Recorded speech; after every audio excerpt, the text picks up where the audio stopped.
तो सभी बच्चे तैयार हो यस सर। पढ़ने के लिए? Yes sir. क्या किया जाए? Yes sir.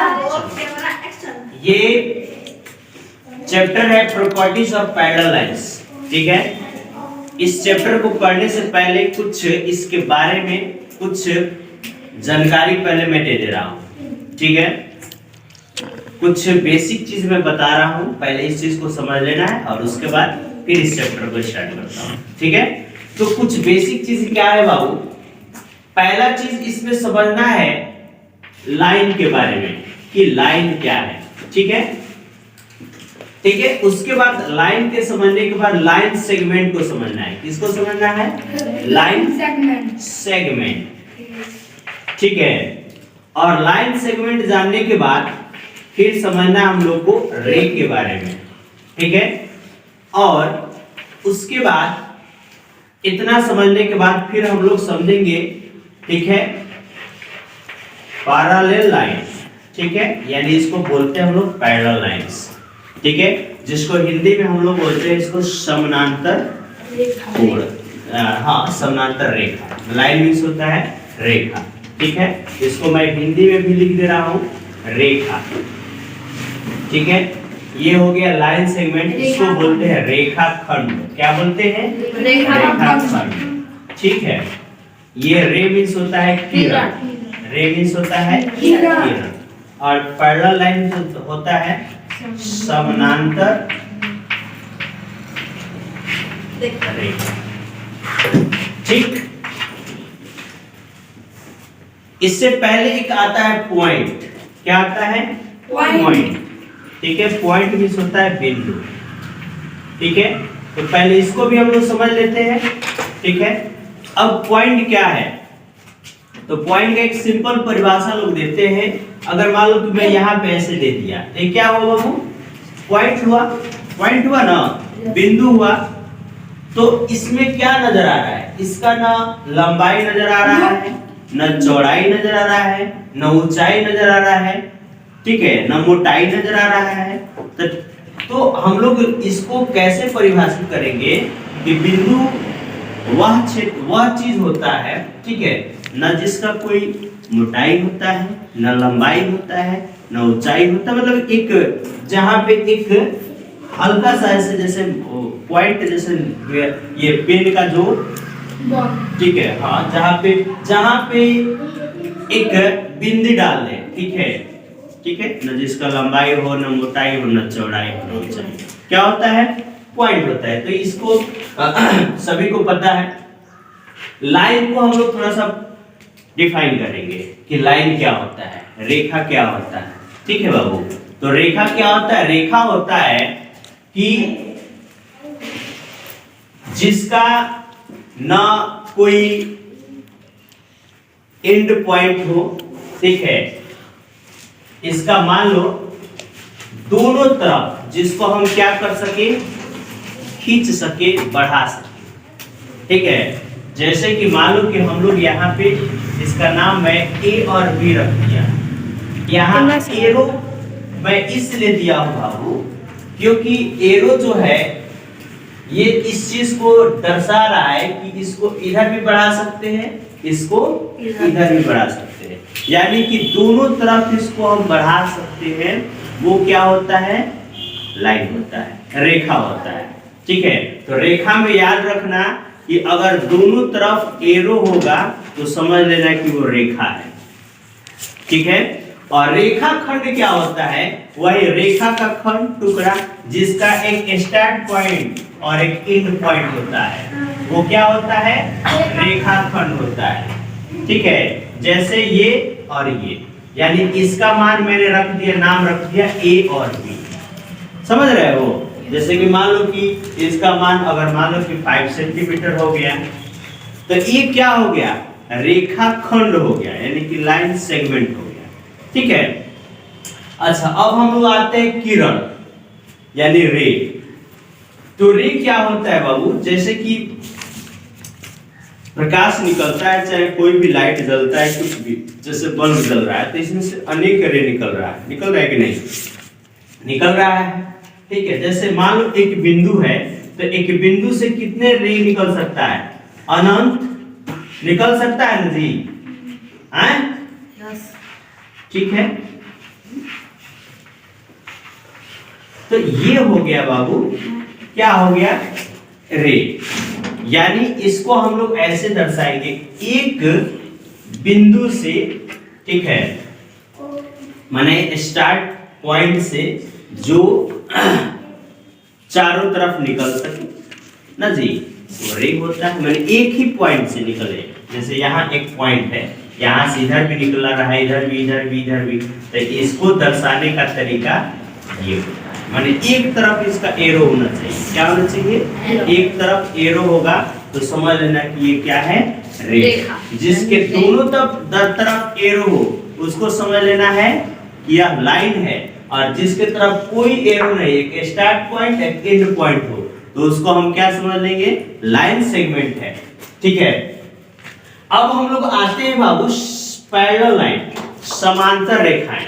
जैसे रेल की पटरी, ठीक है, रेल की पटरी है, तो उसको हम लोग अगर मान लो इस लाइन को मैं खींच रहा हूं, ठीक है, तो इसके बीचों बीच यहां और यहां, यहां और यहां, यहां और यहां, मान लो कि अगर यहां 3 मीटर लंबाई है इसका, यहां से यहां चौड़ाई 3 मीटर है, तो यहां भी 3, यहां भी 3, कहीं भी ले जाओ 3 मीटर ही होना चाहिए, तो वो होता है पैरेलल। यानी एक दूसरे के एक लाइन के समानांतर लाइन को क्या बोलते हैं? पैरेलल लाइन बोलते हैं। यानी कि अगर हम उसको दोनों तरफ कहीं भी खींच दें, ठीक है, अगर वो कहीं भी एक दूसरे को इंटरसेक्ट न करे, एक दूसरे को न काटे, उसको हम लोग क्या बोलेंगे? पैरेलल लाइन बोलेंगे, यानी समानांतर रेखा बोलेंगे। ठीक है बाबू, तो इसके दोनों के बीच की जो गैपिंग है, इस बीच की जो दूरी है वो समान होना चाहिए, उसी को हम लोग क्या बोलेंगे? Parallel line. अब कैसे भी हो सकता है, रेखा ऐसे भी हो सकता है, ठीक है, इसके बीच की दूरी सेम होना चाहिए, समान होना चाहिए, समान होना चाहिए, समान होना चाहिए। अगर ये 2 है, 2 सेंटीमीटर, तो यहाँ भी 2 सेंटीमीटर, यहाँ भी 2, बोले कहीं भी बढ़ा दो, 2 सेंटीमीटर होना चाहिए, तो वो होता है क्या? समानांतर रेखा। ठीक है, समानांतर रेखाएं यानी कि पैरेलल लाइंस। ठीक है, तो इतना चीज समझ में आ गया? समझ में आ गया ना? Yes, sir. चलो ठीक है, उसके बाद हम लोग इसमें समझेंगे कुछ एग्जांपल्स। ठीक है, पैरेलल लाइन से कुछ एग्जांपल्स को समझेंगे। मैं इसको मिटा रहा हूं, ठीक है।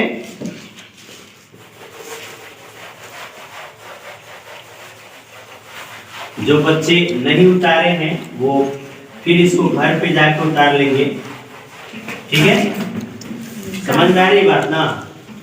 जो बच्चे अगर नहीं उतार पाए हैं उसको घर पे जाके उसको अच्छा से देखेंगे और उतार लेंगे, ठीक है। हाँ, अब हम लोग चलेंगे बाबू, पैरेलल लाइन को दर्शाएंगे कैसे। हम लोग का टॉपिक है प्रॉपर्टीज ऑफ पैरेलल लाइंस, इसी के बारे में हम लोग बात करेंगे। तो सबसे पहले मैं इस चीज को समझा दिया, तो यहाँ पे इसका नाम मैंने, चलो यहाँ पे मैं लाइन 2 लाइन दे दिया, ठीक है, 2 लाइन में खींच दिया।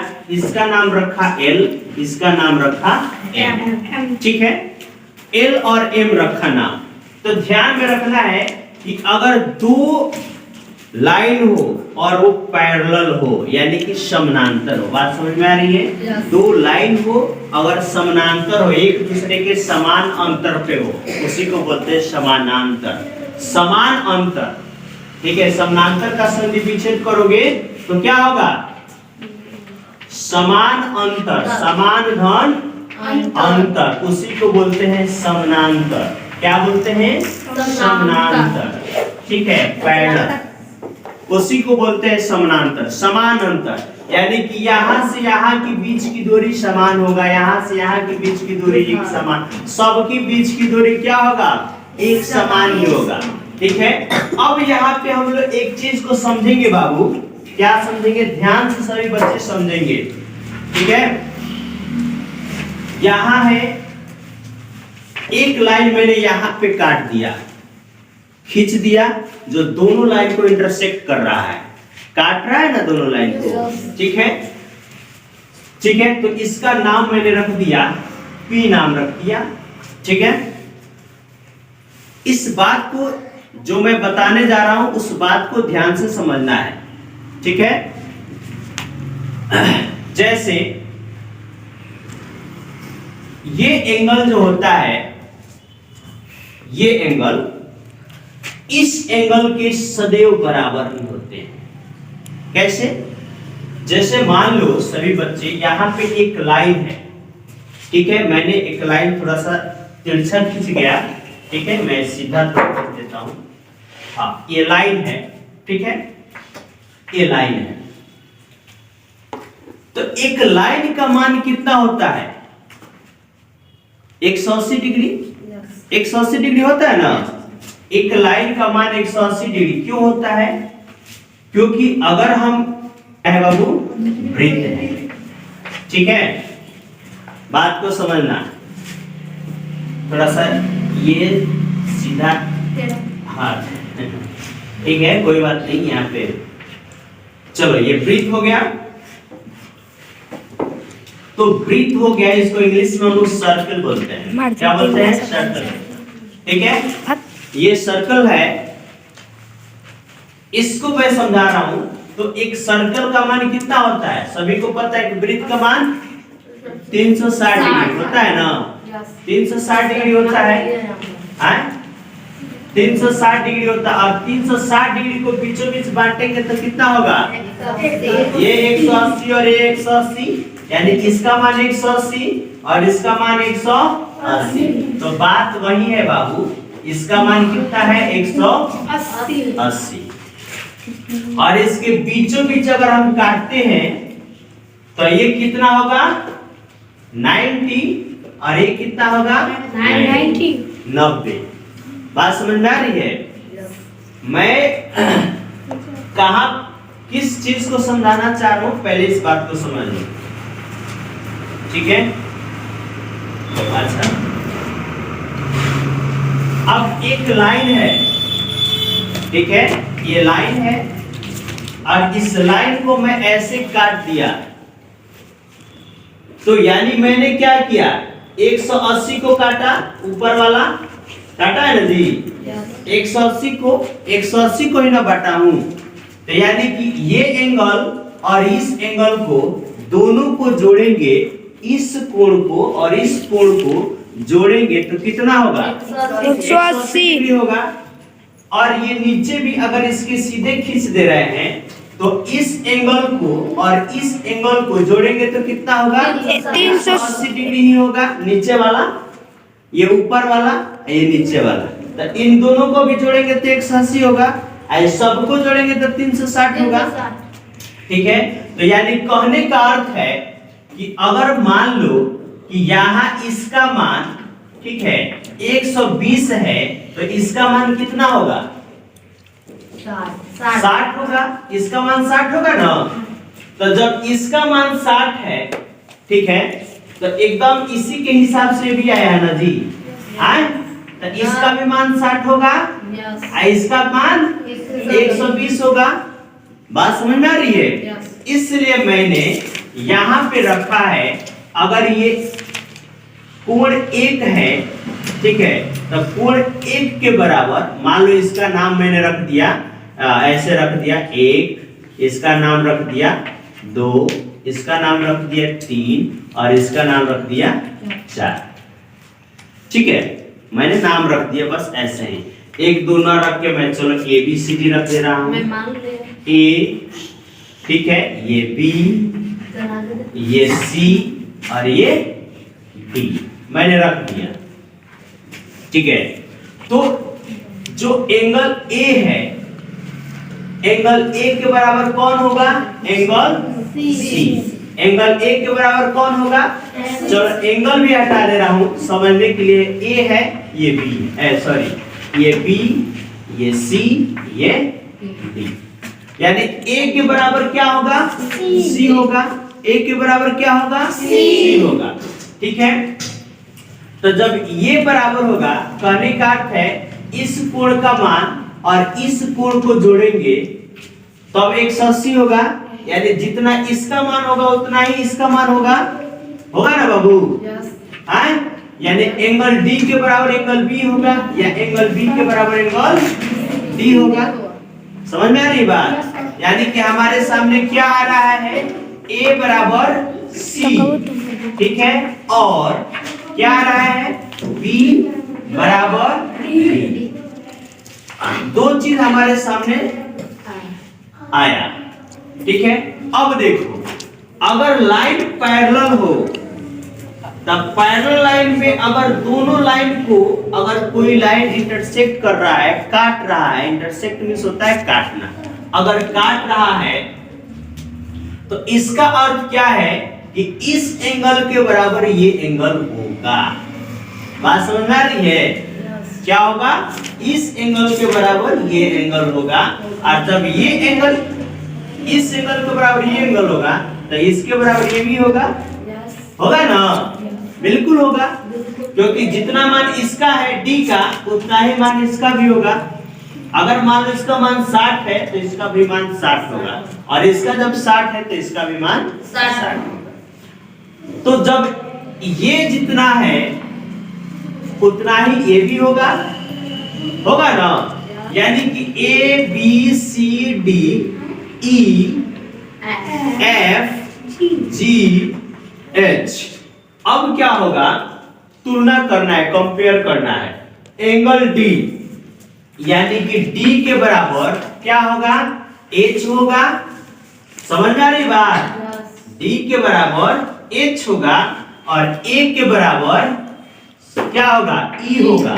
ए के बराबर क्या होगा, ई होगा, ठीक है।